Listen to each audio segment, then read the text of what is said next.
There comes a moment when a person realizes that their greatest enemy was never the world, but the parts of themselves left unexplored. To become unstoppable, you must first turn inward, where power is born in silence, not noise. Key 1. Acceptance of the shadow. True strength begins when you stop pretending to be only light. The parts you hide, deny, or fear are not weaknesses. They are untamed energy. When you face them honestly, they stop controlling you from the dark and begin working for you. Key 2. Responsibility without excuses. An unstoppable mind does not blame fate, people, or circumstances. It understands a hard truth. Whatever you do not take responsibility for will rule over you. Power begins the instant you say, "This is mine to carry and mine to change." Key 3. Meaning over comfort. Comfort weakens the soul. Meaning sharpens it. When your actions are guided by purpose rather than pleasure, suffering no longer breaks you, it forges you. A person who knows why they endure cannot be stopped by how difficult the path becomes. Key 4. Mastery of inner dialogue. What you repeatedly tell yourself becomes the architecture of your mind. If your inner voice is chaotic, your life will be unstable. Discipline your thoughts, and you discipline your future. An unstoppable person speaks to themselves with truth, not lies disguised as comfort. Key 5. Voluntary struggle. Do not wait for life to test you. Choose challenges that demand growth. Voluntary struggle builds a nervous system that does not panic under pressure.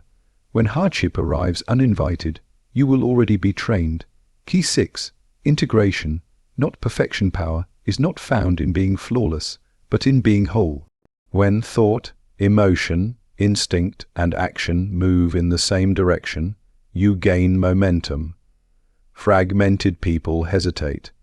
Integrated people act. Key 7. Faith in becoming. Not blind belief, but a deep trust in the process of transformation. You are not defined by who you were, but by who you are becoming through conscious effort. When you walk with this awareness, doubt loses its grip. To be unstoppable is not to dominate others, but to rule your inner world. When your inner chaos becomes ordered, the outer world can no longer break you.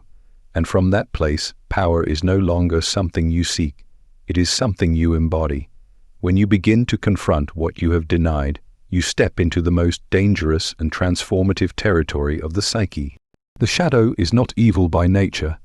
It is simply everything you were never allowed, encouraged, or brave enough to become. It forms quietly in childhood, shaped by rejection, fear, shame, and survival. Every time you were told, "Don't be like that," a piece of you went underground. Every time you chose acceptance over authenticity, another fragment descended into darkness. Over time, this hidden territory grows dense with energy, instinct, anger, desire, creativity, and truth. What is ignored does not disappear. It waits, and it waits with power.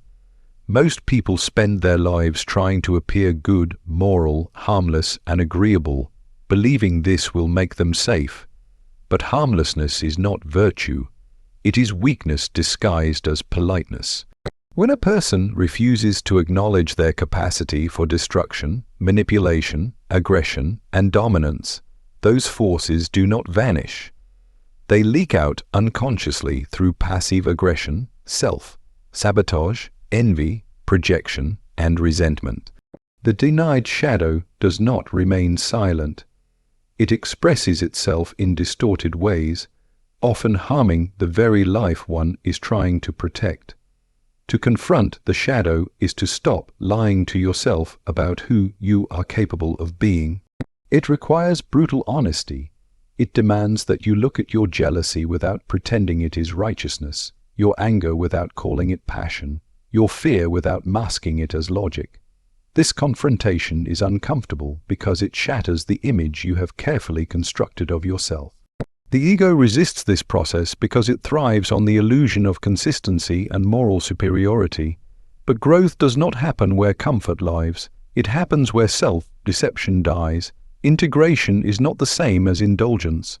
To integrate the shadow does not mean acting out every dark impulse or surrendering to chaos. It means becoming conscious of these forces and placing them under voluntary control. A person who knows their capacity for cruelty but chooses restraint is powerful. A person who has never acknowledged that capacity is merely naive, conscious restraint is strength, unconscious suppression is fragility. When you integrate the shadow, you reclaim lost energy.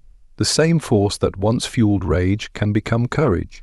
The same instinct that once drove domination can become leadership. The same darkness that once produced shame can generate depth, empathy, and psychological insight. What was once a liability becomes a weapon forged through awareness. This is why people who have faced themselves fully carry a certain gravity. They are not easily shaken because they are no longer afraid of what lives inside them. Ignoring the shadow creates projection. Whatever you refuse to see in yourself, you will hunt in others. You will despise people for traits you secretly possess. You will feel irrational hatred toward qualities you have buried. This is how inner division creates outer conflict. Integration dissolves projection. When you accept your own darkness, the world becomes less threatening. You no longer need enemies to justify your inner war. There is also a moral dimension to this process. True morality is not about obedience to rules. It is about the conscious regulation of inner chaos. A person who has integrated their shadow knows exactly what they are capable of, and that knowledge forces responsibility. They cannot claim innocence. They cannot hide behind ignorance. This awareness produces a deeper ethics, one rooted in self-knowledge rather than social approval. The process is slow and often painful. It unfolds through reflection, solitude, honest self-examination, and encounters with failure. Every emotional overreaction is a doorway. Every pattern of sabotage is a message. Every irrational fear points to something buried and demanding recognition. The shadow announces itself through discomfort. If you listen instead of distracting yourself, it begins to reveal its contents. Integration also restores authenticity. When you stop splitting yourself into acceptable and unacceptable parts, you become whole. Your actions gain weight. Your words gain alignment. People sense when someone is internally unified. Such individuals do not seek validation because they are no longer at war with themselves. Their presence alone communicates strength. The paradox is that confronting your darkness makes you lighter, not heavier. Carrying what you deny exhausts you. Carrying what you accept gives you endurance. The energy once spent on repression becomes available for creation, focus, and resilience. This is why integration often feels like a rebirth. You are no longer acting a role. You are inhabiting yourself. An unstoppable person is not one who lacks fear or darkness, but one who has looked directly at both and refused to be possessed by them. When the shadow is integrated, it stops pulling the strings from behind the curtain. You become the author of your actions instead of the victim of your impulses. This is the foundation of real power, the kind that does not need to announce itself, the kind that cannot be taken away because it was earned through inner confrontation rather than external conquest. The moment a person refuses responsibility, power quietly leaves their hands. Responsibility is not a burden imposed by life. It is the price of self-respect. To avoid it is to remain psychologically childlike, forever waiting for rescue, permission, or perfect conditions. The mind that blames circumstances is a mind that has already surrendered. Excuses feel protective, but they slowly erode the core of the self. Each justification teaches the psyche that it is weak, that forces outside are stronger, that agency is an illusion. Over time, this belief becomes a prison. Taking responsibility means accepting that your inner state shapes your outer reality more than you want to admit. It is unsettling because it removes the comfort of victimhood. When you say, "This is not my fault," you may feel relief, but you also give away the power to change anything. Responsibility restores that power. It does not mean you caused everything that happened to you, but it does mean you are responsible for how it lives inside you, how it shapes your decisions, and how long it controls your future. The psyche resists responsibility because it threatens the ego's preferred narrative. The ego wants to be right, innocent, misunderstood, or unlucky. Responsibility demands something harsher, humility. It forces you to admit that your patterns, habits, tolerances, and fears have contributed to your current position. This is not an act of self-punishment, it is an act of liberation. The moment you see your role clearly, you gain leverage over your life. People often confuse responsibility with guilt. Guilt looks backward and weakens. Responsibility looks forward and strengthens. Guilt says, "I am broken because of what happened." Responsibility says, "I am capable because I am aware." One collapses the will. The other organizes it. An individual who carries responsibility without excuses develops an internal axis. They no longer drift emotionally with every external change. They become grounded. Excuses are subtle. They often disguise themselves as explanations, philosophies, or even morality. This is just how I am. People like me don't succeed. The system is against me. Each statement may contain a fragment of truth, but when used to justify inaction, they become psychological toxins. Repeated often enough, excuses harden into identity. The person no longer merely has limitations, they become them. Responsibility demands precision. You must identify exactly where your control begins and ends. You are not responsible for the past, but you are responsible for how it informs your present. You are not responsible for other people's behavior, but you are responsible for the boundaries you enforce. You are not responsible for pain arriving, but you are responsible for whether it becomes wisdom or bitterness. This clarity creates order within the psyche. When responsibility is fully accepted, resentment fades. Resentment survives only where responsibility is avoided. As long as someone believes their suffering is entirely caused by others, anger feels justified and permanent. But when responsibility enters, resentment loses its fuel. Not because others were right, but because your life no longer revolves around them. You reclaim authorship. There is a stabilizing effect that emerges when a person carries responsibility willingly. Anxiety decreases because chaos becomes manageable. Depression loosens its grip because action becomes possible. Even fear changes character. It no longer paralyzes, it informs. Responsibility teaches the nervous system that you can respond, not just react. An individual who accepts responsibility becomes trustworthy, first to themselves, then to others. Their word gains weight because it is backed by action. Their confidence is quiet, not performative. They no longer need to convince others of their strength because they have already proven it internally. This is why responsibility precedes leadership.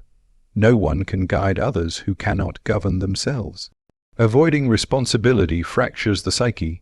One part wants growth, another wants comfort, another wants someone to blame. Responsibility unifies these parts. It aligns intention with behavior. It closes the gap between who you say you are and how you live. This alignment generates momentum. Life begins to respond differently, not because the world has changed, but because you have. To live without excuses is to live exposed. You can no longer hide behind narratives or externalize failure.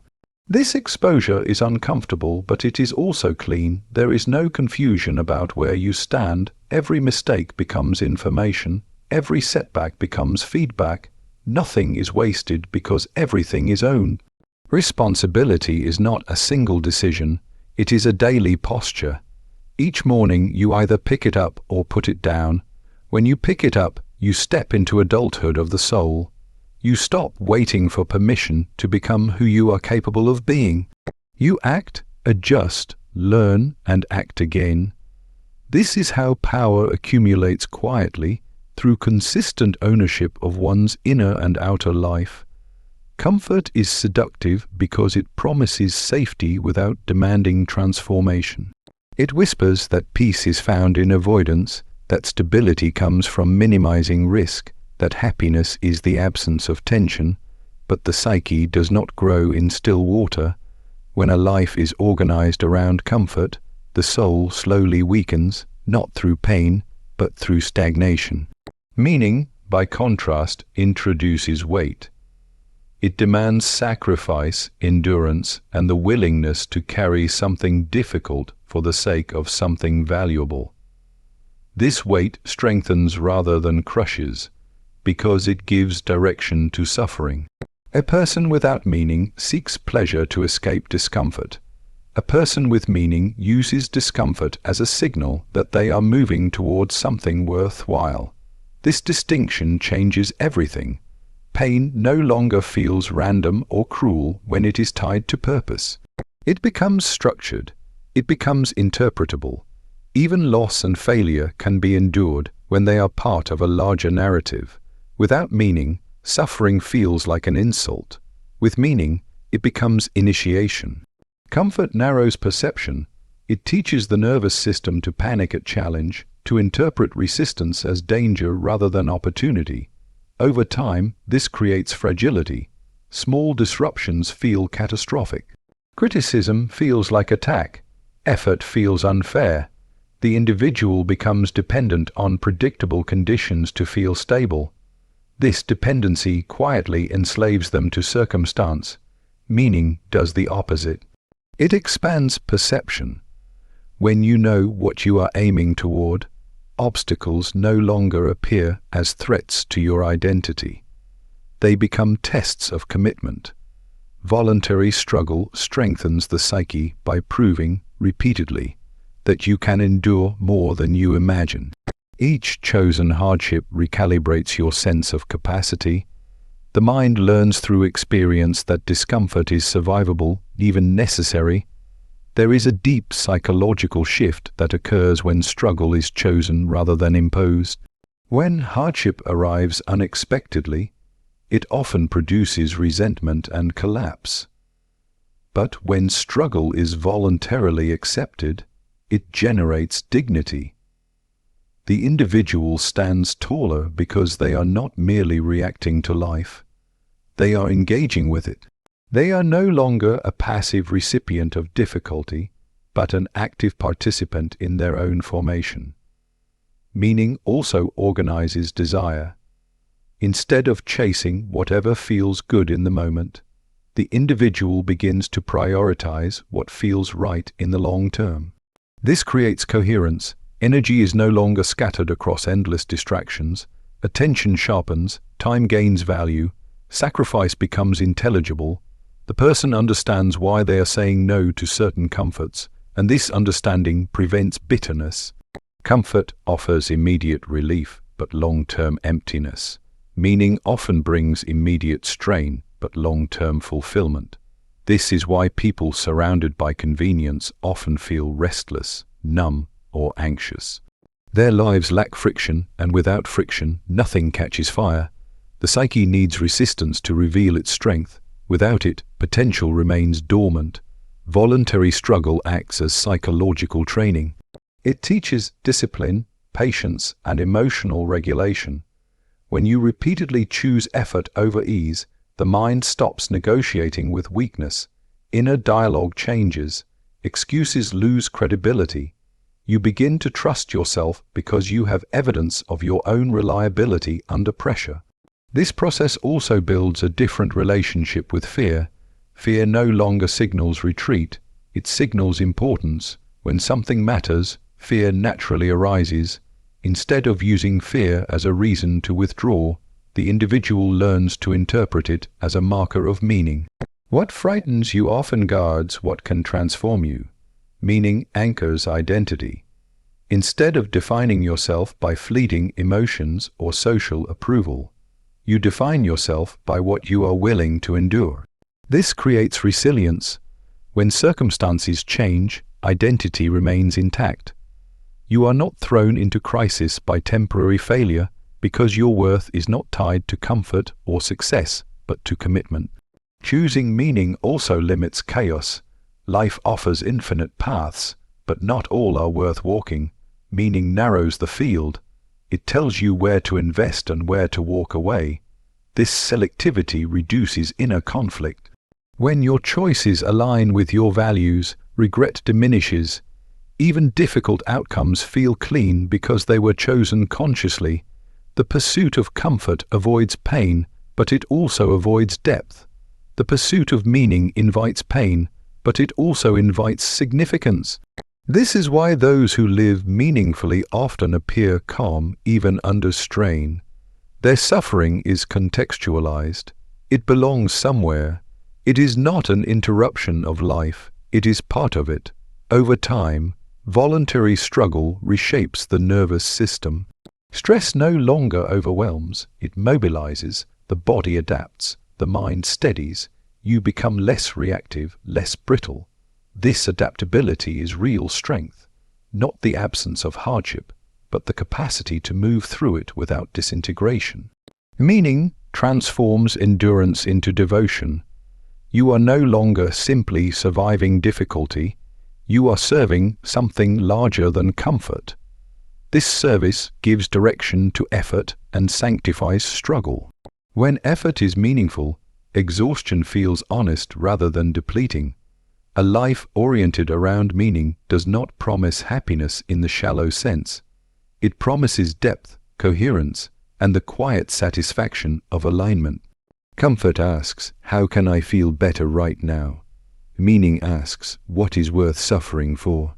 The second question builds a life that can withstand chaos, loss, and time itself. Most people live as fragments, pulled in different directions by thought, emotion, instinct, and action, never fully aligned with themselves.